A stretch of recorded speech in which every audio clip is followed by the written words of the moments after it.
देखिए, महाराष्ट्र के नए मुख्यमंत्री एकनाथ शिंदे की शपथ के बाद वो गोवा गए, जहां उन्होंने अपने समर्थक विधायकों से मुलाकात की। हम आपको गोवा की ये तस्वीरें दिखा रहे हैं। गोवा के जिस होटल में समर्थक विधायक रुके हैं, वहां जाकर शिंदे ने उनसे मुलाकात की और खबर यह है कि आज इन विधायकों को लेकर शिंदे मुंबई लौटेंगे। ये तस्वीरें हम आपको दिखा रहे हैं गोवा की। हालांकि जिस वक्त इस बात की घोषणा की गई कि शिंदे मुख्यमंत्री होंगे, तब से ही गोवा में मौजूद विधायकों का जश्न शुरू हो गया था और शपथ लेने के बाद शिंदे दोबारा गोवा गए भागी विधायकों से मिलने के लिए। और अब खबर यह है कि आज शिंदे तमाम विधायकों के साथ वापस मुंबई लौटेंगे।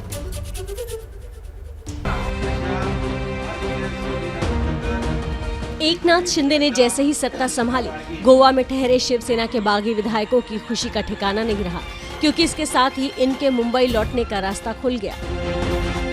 ये खुशी इन्हें लंबे इंतजार के बाद मिली, क्योंकि इसी दिन को देखने के लिए 21 जून से ही कवायद शुरू कर दी गई थी। 21 जून को ही शिवसेना के खिलाफ इन विधायकों ने बिगुल फूंका था और 25 विधायक सूरत के होटल पहुंच गए थे। इसके बाद इनकी तादाद लगातार बढ़ती चली गई। 22 जून को ये सभी विधायक सूरत से गुवाहाटी के लिए रवाना हो गए, जहां रेडिसन ब्लू होटल में करीब 7 दिन ठहरे और फिर 29 जून को ये लोग गुवाहाटी से गोवा पहुंचे, जहां इन लोगों ने एकनाथ शिंदे को सीएम बनते देखा। इस बीच मुंबई और महाराष्ट्र के दूसरे इलाकों में इनके खिलाफ लोगों का गुस्सा भी फूटा। कुछ दफ्तरों को निशाना भी बनाया गया, लेकिन ये लोग अपने इरादे पर अडिग रहे। जो 50 हमारे मेंबर्स है, उन्होंने इसके लिए जो योगदान दिया है वो बहुत महत्वपूर्ण है। वो जो चाहते थे कि शिंदे साहब को एक बार तो सीएम होने का मौका मिलना चाहिए, बीजेपी ने वो एक्सेप्ट किया और उनके जो सर्वोच्च नेता है, मोदी साहब है, शाह साहब है, नड्डा साहब है, उसने उन्होंने एक स्पिरिट दिखाया। महाराष्ट्र में सत्ता परिवर्तन के बाद आज इन विधायकों का गोवा से मुंबई पहुंचने का प्लान है, क्योंकि कल शिंदे सरकार को बहुमत साबित करना है, जिसके लिए खुद सीएम एकनाथ शिंदे गोवा पहुंच चुके हैं। तो देखिए, महाराष्ट्र में 9 दिन से चल रही उठापटक का अंत हो चुका है। शिवसेना में बगावत की अगुवाई करने वाले एकनाथ शिंदे महाराष्ट्र के सरप्राइज सीएम बन गए और पूर्व सीएम देवेंद्र फडणवीस बने डेप्यूटी सीएम।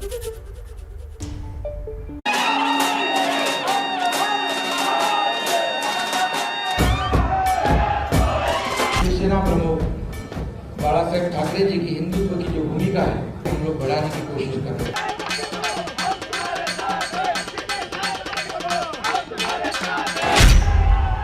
और इसके साथ ही महाराष्ट्र में एक नई सियासी पारी की शुरुआत हो गई। शिवसेना के बागियों की अगुवाई करने वाले कद्दावर नेता एकनाथ शिंदे बीजेपी की मदद से 20वें मुख्यमंत्री के तौर पर महाराष्ट्र की सत्ता पर काबिज हो गए। एकनाथ संभाजी शिंदे। इससे पहले शिंदे ने शिवसेना की नींव ही हिलाकर रख दी थी। उद्धव की अगुवाई वाली शिवसेना से 39 विधायक लेकर गायब हो गए थे। उद्धव के पास बची थी तो सिर्फ कुर्सी, जिसे उन्होंने छोड़ने में भी अपनी भलाई समझी और उनके इस्तीफे के दूसरे दिन ही डबल गेम हो गया। देवेंद्र फडणवीस को मुख्यमंत्री बनाने पर उद्धव ठाकरे इस साल नवंबर में होने वाले बीएमसी के चुनाव में इमोशनल कार्ड खेलकर बीजेपी को शिवसेना की टूट के लिए जिम्मेदार ठहरा सकते थे। इस इमोशनल कार्ड के जरिए उद्धव ठाकरे बीएमसी के चुनाव में शिवसेना की नैया पार लगाने की कोशिश कर सकते थे। इससे उद्धव ठाकरे को अपने राजनीतिक वजूद को फिर से खड़ा करने में मदद मिलती। खबर थी कि महाराष्ट्र की सियासत के चाणक्य कहे जा रहे देवेंद्र फडणवीस ही अगले सीएम होंगे, लेकिन ऐन वक्त पर एकनाथ शिंदे के नाम को आगे कर सभी को चौंका दिया गया। ये उनके दिल का बहुत बड़प्पन है, जिसके पास 120 विधायक होने के बावजूद ऐसा कोई ग्राम पंचायत और नगर सेवक का पद भी नहीं छोड़ता है। ये तो मुख्यमंत्री पद है। बीजेपी के इस फैसले ने सभी को हैरत में डाल दिया। शरद पवार भी बीजेपी के मास्टर स्ट्रोक को समझने में गच्चा खा गए। मैं कहूँगा और राज्य को आगे बढ़ाने के लिए जो भी करना है विकास के लिए हम सब, आप लेकिन हमारे साथ रहिए। तो राज्यपाल भगत सिंह कोश्यारी ने कल महाराष्ट्र विधानसभा का विशेष सत्र बुलाया है, जिसमें शिंदे सरकार को बहुमत साबित करनी है।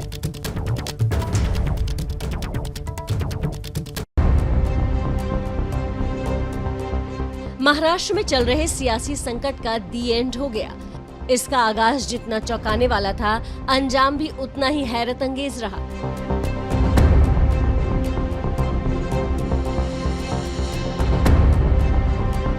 21 जून को अचानक शिवसेना के खेमे में हलचल मची और धीरे धीरे 39 विधायकों ने पार्टी से बागी होकर सूरत होते हुए गुवाहाटी और फिर गोवा में डेरा जमा लिया। बीजेपी का कंधा मिलते ही इनके हौसले परवान चढ़ने लगे और कल ये बागी गुट महाराष्ट्र की सत्ता पर काबिज हो गया। बागी गुट पिछले 10 दिनों से लगातार ये दावे कर रहा था कि उसके पास बहुमत है, लेकिन फ्लोर टेस्ट अब तक नहीं हो पाया। इसलिए महाराष्ट्र के राज्यपाल ने नई सरकार को कल बहुमत साबित करने को कहा है, जिसकी तैयारी एकनाथ शिंदे ने पहले से कर रखी है। हमारे पास 50 लोग हैं, 40 + 10, 2/3 से ज्यादा मेजोरिटी हमारे शिवसेना गठ के पास है।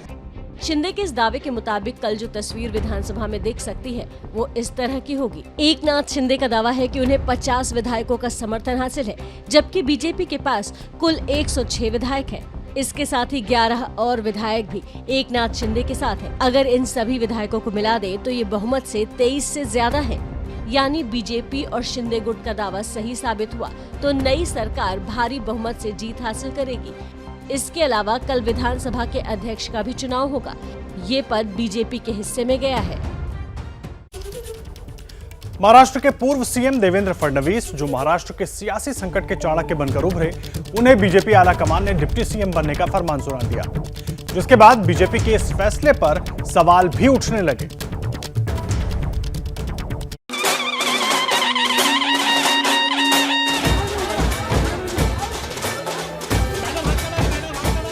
मैं इस सरकार को पूरे तरीके से सहयोग करूंगा। मैं सरकार के बाहर रहूंगा। कि देवेंद्र जी उप मुख्यमंत्री के रूप में, डिप्टी चीफ मिनिस्टर के रूप में कार्यभार संभाले। देवेंद्र फडणवीस की इन तस्वीरों को आपने देखा, अंदाजा लग गया होगा कि उनके चेहरे पर एक दिन पहले जो खुशी थी वो कल अचानक गायब हो गई। इसकी वजह भी है क्योंकि इस महाड्रामे के बाद जो तस्वीर सबके सामने उभरी थी उसके केंद्र में फडणवीस ही थे। सियासी पंडितों ने कहना भी शुरू कर दिया था कि अगले सीएम फडणवीस होंगे, लेकिन बीजेपी ने एकनाथ शिंदे को सीएम बनाने का फैसला लिया, जिसके बाद फडणवीस ने ऐलान कर दिया कि वो बाहर से समर्थन देंगे। मैं इस सरकार को पूरे तरीके से सहयोग करूंगा। मैं सरकार के बाहर रहूंगा और इस सरकार को सफल बनाने हेतु जो जो चीज करना आवश्यक है, ऐसी सारी चीजें हम मिलकर करेंगे, मेरा विश्वास है। लेकिन उसके तुरंत बाद पार्टी अध्यक्ष जेपी नड्डा ने फडणवीस को डिप्टी सीएम बनने के लिए कह दिया।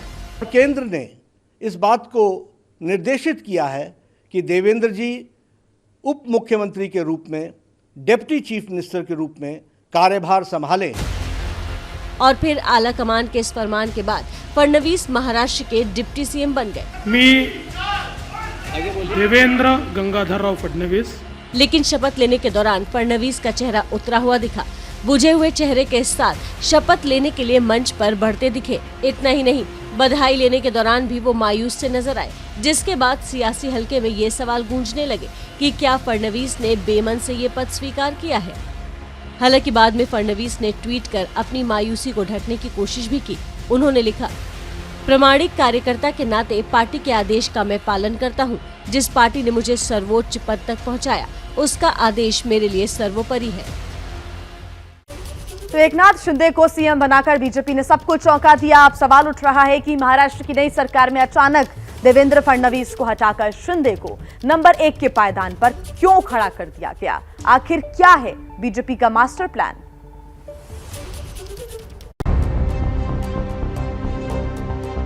महाराष्ट्र में चल रहे सियासी संकट का दी एंड हो गया। इसका आगाज जितना चौंकाने वाला था, अंजाम भी उतना ही हैरत अंगेज रहा।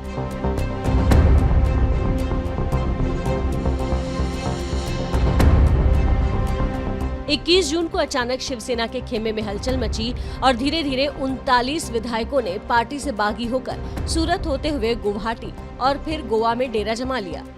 बीजेपी का कंधा मिलते ही इनके हौसले परवान चढ़ने लगे और कल ये बागी गुट महाराष्ट्र की सत्ता पर काबिज हो गया।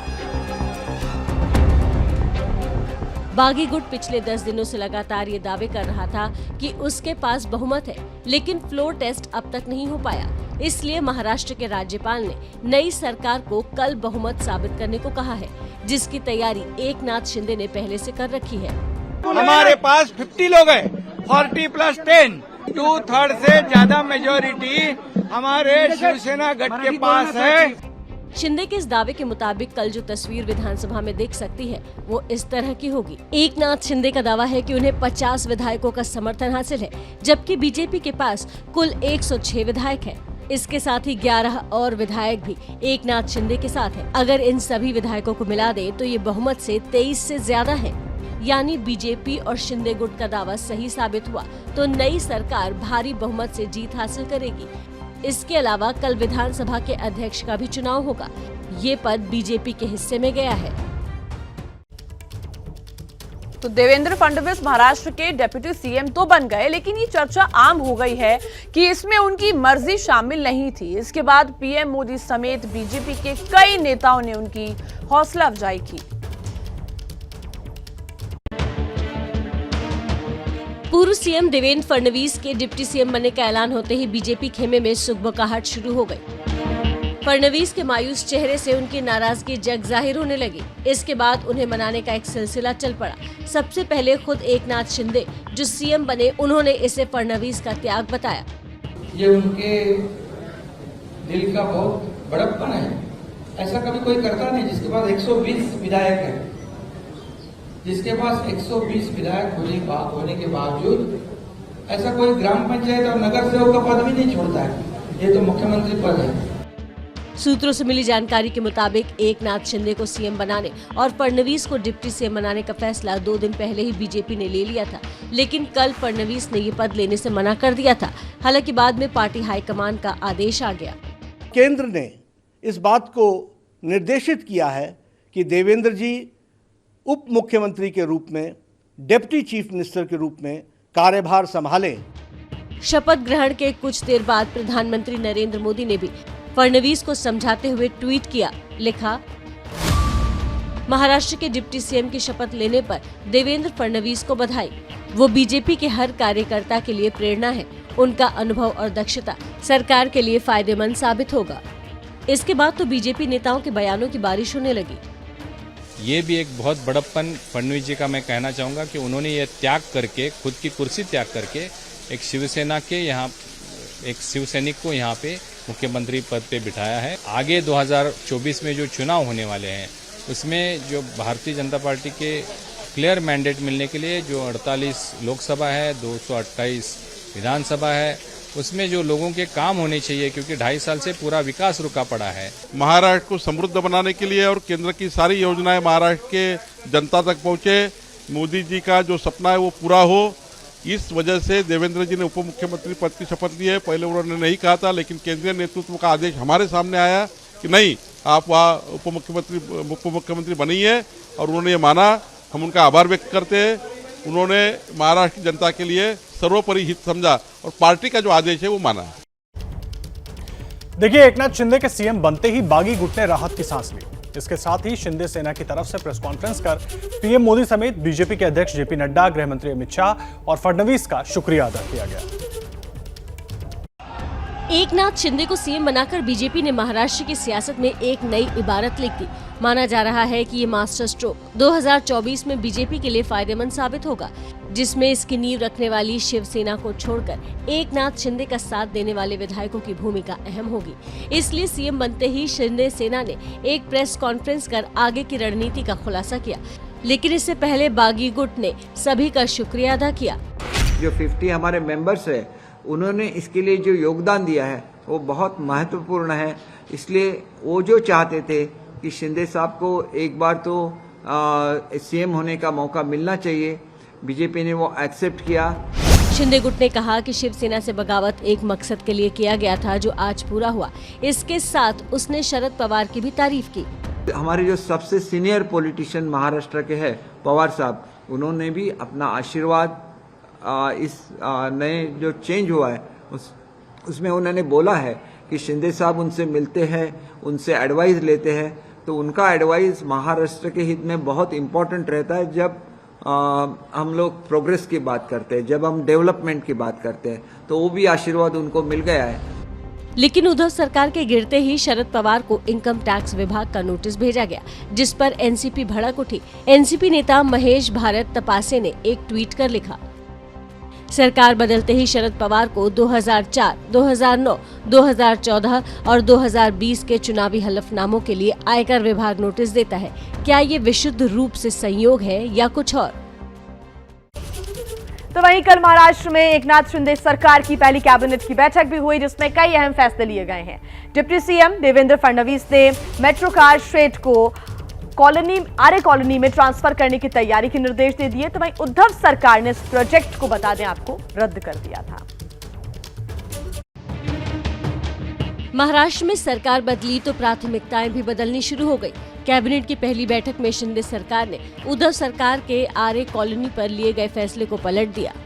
जानकारी के मुताबिक डिप्टी सीएम देवेंद्र फडणवीस ने मेट्रो कार शेड को आर्य कॉलोनी में ट्रांसफर करने की तैयारी के निर्देश दिए और इसके लिए महाधिवक्ता से कहा गया कि वो मुंबई हाईकोर्ट में सरकार का पक्ष रखे। इससे पहले उद्धव सरकार ने आर्य कॉलोनी प्रोजेक्ट को रद्द कर दिया था और प्रदर्शनकारियों पर किए गए मुकदमे को वापस ले लिया था। इसके अलावा कैबिनेट की पहली बैठक के बाद एकनाथ शिंदे ने वादा किया कि विकास के कामों से जुड़ी योजनाओं को आगे बढ़ाया जाएगा। इतना मैं कहूँगा, और राज्य को आगे बढ़ाने के लिए जो भी करना है विकास के लिए हम सब, आप लेकिन हमारे साथ रहिए।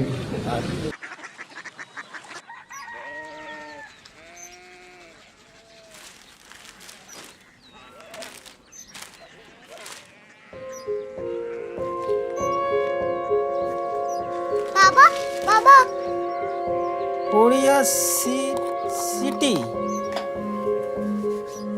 जानिए ना।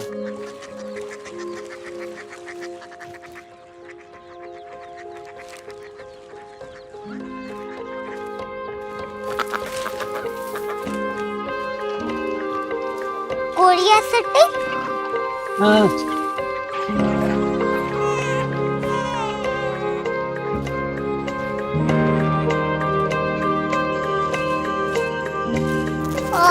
कोरिया सिटी कहाँ पे है? शहर अंग्रेजी लगे हैं।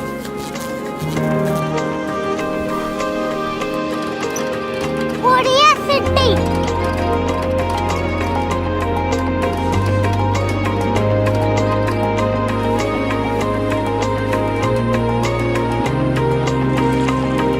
वो बहुत दूर है।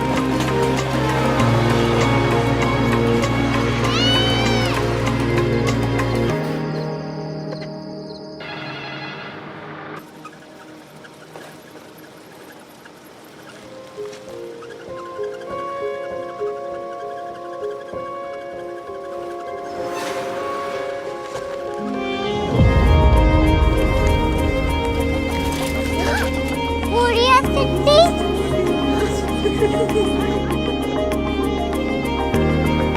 दुनिया कुछ लोग बड़े होते हैं। कोरिया सिटी कहाँ है? प्रोफेसर साहब को पता होगा। हो, ये छोटा वाला ग्लोब लगता है और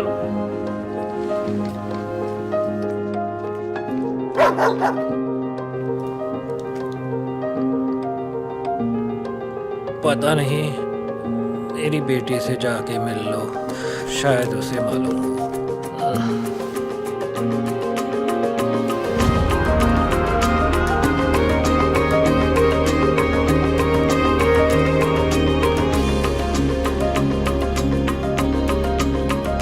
हाय, बाबा ने भेजा है। Come here. Korea city Korea city नहीं, क्यूरियोसिटी। वो क्या? That's what brought you here? जो तुम्हें यहाँ तक ले आया। क्यूरियोसिटी।